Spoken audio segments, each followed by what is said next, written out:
All right, so I've been telling you for days now, things are getting worse in Pokrovsk. It's getting like this is Putin really wants this real estate, and I was watching Greg Terry last night, or just his last video that just came out here, and he was showing you visually what's going on. So I'm going to talk with Greg here now, and let's just talk about Pokrovsk and what you saw and what's happening. You said it's the most vital city.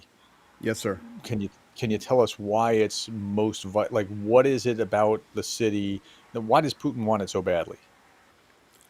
Pokrovsk is vital because the main supply road, and this is not operational security, this is not private Hmm. information, this is Yeah, public. it's It's yeah. public. The main paved highway coming in to support both the eastern front and the southern front, or the southeastern corner, which would include Karakova, which is very hot, Hmm. comes through Pokrovsk. And Hmm. just for people to understand, Pokrovsk typically is a city with a population of 62,000 people. It is Hmm. not small. It's a good Hmm. size, small city. It's Hmm. more than a town. And it is the crossroads of the supply lines, heading east and heading southeast. People may say, okay, well, we lose Pokrovsk. There are other little roads that you could go through. That's off the table, guys. It is very rural. The roads are either in horrible condition with asphalt or concrete, or they are Hmm. dirt. Today is August the 29th. It's 40 Hmm. degrees Celsius down here, about 104 Fahrenheit. That's why I'm glistening. Yeah. But very quickly, the weather is going to change and those roads will be impassable. Additionally, heavy equipment tanks, tractor trailers, not happening. That paved road is vital for Ukraine's supply line. Okay, so if they can hold this before that, then they're in better shape. And if Russia gets it before that, Russia's in better shape, and Ukrainians have to back up. Is that a fair assessment? It's a very fair assessment. I can tell you yesterday when I was in Pokrovsk, I have never seen a city change so much as Yeah. Pokrovsk. So this is what I was going to ask you about. Tell us what you saw that made you go, "Wow, this is different." Okay, so Pokrovsk is a hub city, being a supply route. Think about any war movie you've seen. Those cities are very active, lots of civilians, lots of businesses, lots of Hmm. infrastructure flowing through. Imagine Hmm. all of that in your mind. Now try to imagine that same city, a ghost town. The only thing Hmm. I see, military moving through the city, not operational security, it's open information, Hmm. evacuation signs everywhere. Every business I saw closed. Wow. One may say, okay, well, Greg, maybe it was closed before. No. Pokrovsk is a city that Zhenya and I work out of nonstop. We know Hmm. Pokrovsk, we know the businesses, we support the businesses, we know what is open, we know what is closed. I can tell Hmm. you from my witness yesterday that Pokrovsk has at least taken 50% more damage, infrastructure, buildings destroyed, businesses destroyed, than when I was just there 6 weeks ago. It is shockingly different. Secondly, we're driving around Pokrovsk and our drone detector is going off. Drones are over our head. They're already in the range of the Russian military and they're unstoppable, guys. And they're Hmm. just flying everywhere. That is why the major call for the evacuation happened.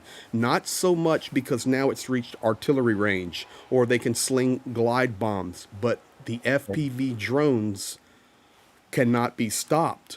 They can be counteracted, but they can't be stopped. So for civilians, that's deadly. Civilians are not Yeah. running around with drone jammers or drone detectors. Right, right. So is it the drones doing the damage now, or was it artillery It's that's in it's art range that's doing? it's artillery that's destroying these buildings. But Well, the now drones can see everything now and can start to even do some damage themselves, dropping things if they wanted to, right? Or drones or cover the city ranging now. or ranging for 100%. the artillery or whatever, like finding the points to hit for the artillery. Absolutely. They put them in the air. They find the artillery, but they know. I mean, it's 10 kilometers from where Russia is to Hmm. Pokrovsk. It's 5 miles. It's nothing. And Yeah. they throw the drones up, and they're hitting indiscriminately now.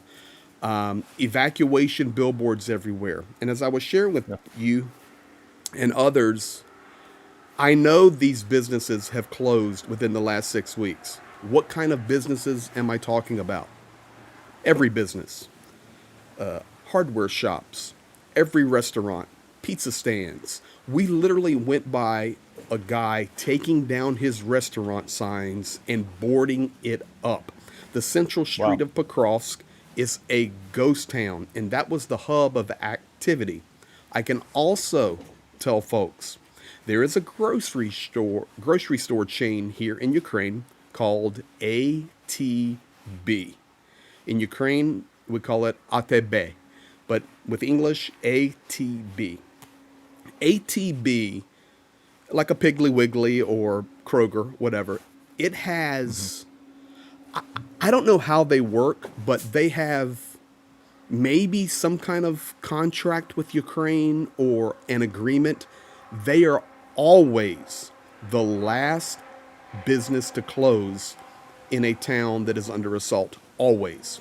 And what they Wow. do, it's like the Oko gas stations, the Vogue gas stations, and the ATBs. They sandbag them, board them, black them out, hide them, so Hmm. people can at least get fuel, get to a gas station, and have a grocery store. I can Hmm. tell you that in Kherson, for example, there were 5 ATBs working, everything else closed, and a couple of gas Hmm. stations. Now there are 3, but in Pokrovsk, every ATB is closed. Done. Wow. Okay. So Done. this sounds like the uh is it the Waffle House? The Waffle House effect. The U.S. government can tell the damage from a hurricane by how many Waffle Houses are open. Like Yes. the Greasy Spoon Waffle House chain. Like for some reason, if they're closed, it's bad. And same kind of thing. Okay. Well, I'm standing Wow. here, guys are all around me now, and they would tell you if they were on camera with me, if ATB is open, everything's okay. If ATB is closed, we Yeah. have a problem. You. Yeah. Now, Okay. if you go Go back ahead. on the map to Nova Novogorodovka, Yeah. You Novogor, mentioned no. You could see. what is it? I'm talking to a golf camera here. Novogorodovka. It's a town just east of Yeah. Pokrovsk. You mentioned this yesterday in your video that you could see it burning Oh, in the absolutely. distance. And Mirnograd burning. Wow. So Wow. that city, 14,000 people. Just, Гродівка. huh? Гродівка. Novogorodivka, thank you. Novogorodivka. Just to the east of Pokrovsk, 12, 13 kilometers. It fell in 3 days. Hmm. Bakhmut took a year to fall. Hmm. Chasiv Yar is still half controlled by Ukraine. Yeah. Novogorodivka fell in 3 days. And the concern is that maybe there's But like my a wave understanding of that effect. was that it was as the Ukrainians pulled out, they just overran it because the Ukrainians were moving back because like, hey, we can't hold this any longer and Okay. got And got out of you Dodge. just made that statement, and I will make this one. And they are. Yeah. Yeah. Yeah. Yeah. I mean, it seems pretty clear that it's a pretty desperate scenario there. Okay. So tell me about what do you anticipate? Can General Winter potentially bail them out, or is that just pie in the sky? 104 degrees today. Winter's not in Yeah. sight. There will be a couple more months of decent weather. I was Yeah. looking at So the it's going to extended be rough. forecast. Yeah, we're mid October before rain and cooler weather Yeah. could I mean, make an even mud would effect. be wonderful and welcome, right? To slow this down, but I've been it in just seems like I've been in meetings today. I can tell you I was across the river looking at Energodar today. Mhm. Additionally, right now I'm on the very southern front, one of the most famous battle areas. I can actually say it because when this video is posted, I'll be gone. But I'm just Okay. above Robotny right now. Hmm. Yeah. And I can hear the explosions in the background. I can see it burning in the distance. Every soldier I've talked to today, even commander level, are saying, Greg, people don't understand this is a drone war. And we Hmm. Yeah. can't Exactly think. right. We can't think about bullets, and we can't even think about tactical maneuvers and logical No, because thinking everything's and visible. Right. historical traditions of war. There are drones everywhere. Prof, I can tell you, this is the first time, and I'll just be honest. Zhenya and I have everything for our protection, but this is the Hmm. first time in 2.5 years of running the front lines on this war that we run our drone detector nonstop. And when we get Hmm. out of the vehicle, it's in our pocket. It's in Zhenya's pocket right now, standing there. Wow. They're always over us. Yeah. When you're within 25 kilometers of the Okay. zero, you're in drone territory. Yeah. And then when you move within 10, it's nonstop activity. Yeah. So there is an adjustment made. I was talking to some drone operators as well, and a unit over in the east, and I asked them a question specifically. I said, please help me understand, and I will share it with the world. But is are the Russian drone operators good, or are they just bad? And the Hmm. guy looked at me, and this is an expert, and he says, Greg, let me explain the Russian army to you. Don't believe anything you see on the internet. Hmm. Yes, they take 95% of their army as a meat wagon, but most Hmm. of those soldiers are foreign mercenaries or prisoners or from the Hmm. east. It's Hmm. not They're this. expendable. Exactly. He says, but their 5% decision makers are really good. Their Hmm. drone operators are really good.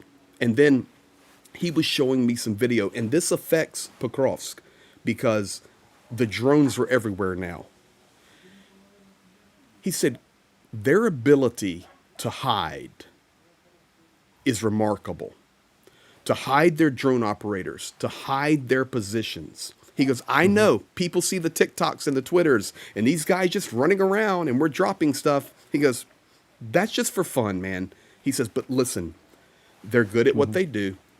Yes, 95% meat wagon, but the 5%, highly trained. So don't underestimate them. And it's been a challenge for us to locate these drone positions to counteract them.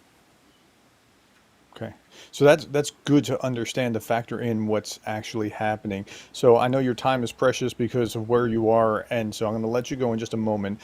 I'll No give you a problem. last word. In the meantime, I want to point people to your last video on your channel, and this video will be on yours and mine, right? Yes, What sir. we're doing right now. Okay. So at a certain time, it'll appear for both his channel and my channel. You can watch it on either. But if you're not subscribed to Greg Terry Experience, he'll show you what's going on, like right on the ground. And the last video is showing you what's actually happening in Pokrovsk. You can see it with your own eyes. So please check that out if you haven't already.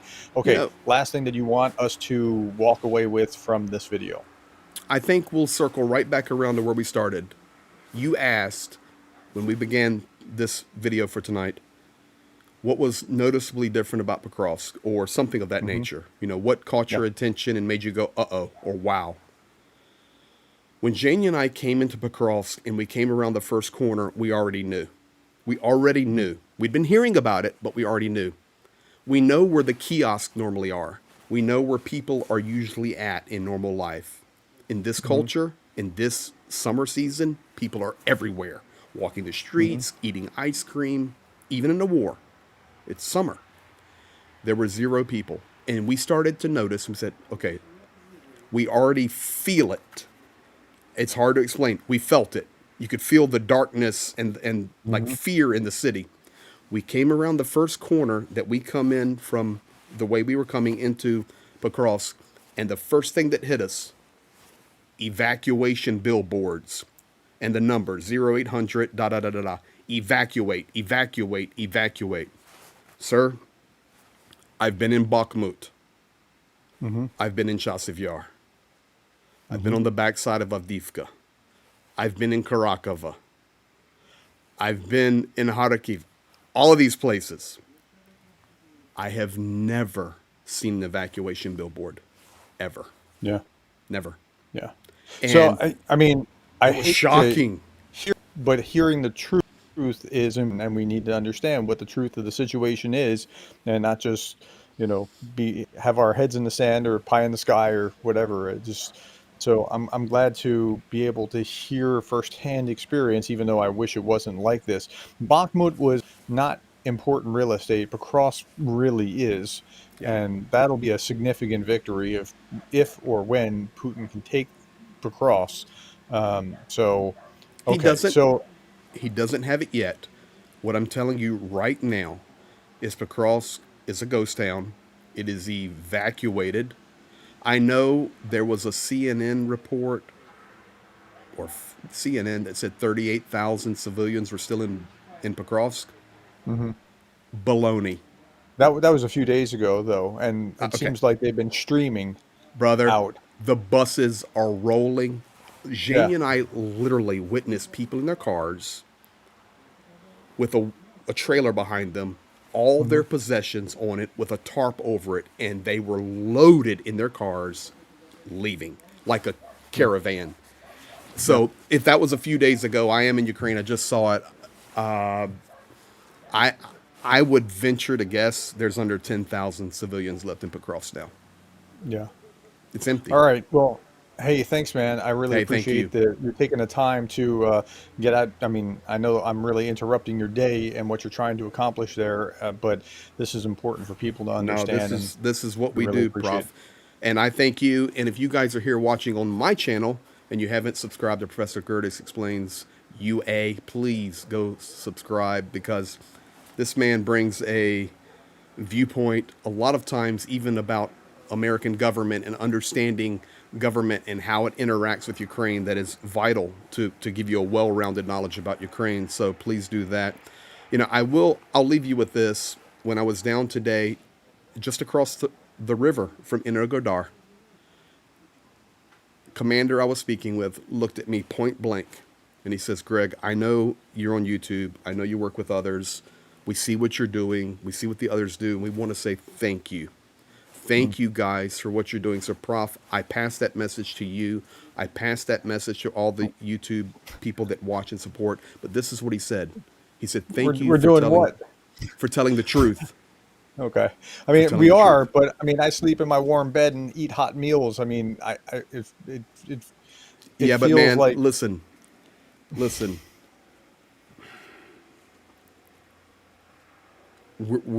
We are slowly becoming the only mouthpiece they have. yeah, and that's the reason that I got into this because I was like, where'd the news go? What happened?